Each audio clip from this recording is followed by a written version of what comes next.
দীর্ঘ অনেকেই জানতে চাচ্ছেন যে ভাই আমার নগদ অ্যাকাউন্টের পিন কোড অন্য কেউ জানে। এখন তো আমার ফোনটা নিয়েই কিন্তু নগদ অ্যাকাউন্ট থেকে যে কোনো মুহূর্তে টাকাটা তুলতে পারবে।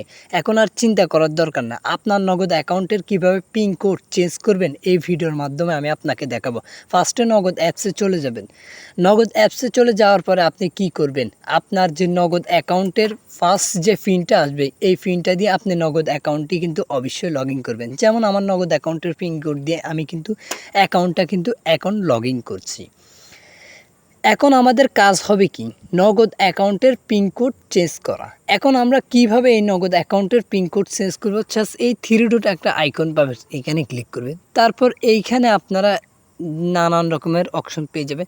জাস্ট আমি নগদ অ্যাকাউন্টের পিন কোড চেঞ্জ করব, যার কারণে ওই যে একটা পিঙ্ক নামের একটা সার্চ আছে ওইখানে ক্লিক করবেন। সরি, আমি অন্য একটা সার্চ ক্লিক করছি।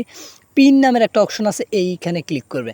এইখানে এখন ক্লিক করে আপনি এখন কি করবেন? আপনার যে পুরনো পিন কোডটা আছে এই পিন কোডটা কিন্তু অবশ্যই উপরের বক্সে লিখে দিবেন। আপনার যে পুরনো পিন কোড আছে এইটা উপর বক্সে লিখে দিবেন। আর এখন নতুন করে যে 2টা পিন কোড দিবেন এগুলা নিচের 2 বক্সে লিখে দিবেন। অবশ্য বক্সে লেখার পরে সাবমিট করার পরে আপনার অ্যাকাউন্টের পিন কোড চেঞ্জ হয়ে যাবে। ভিডিওটি ভালো লাগলে লাইক কমেন্ট দিয়ে পাশে থাকবেন। ধন্যবাদ।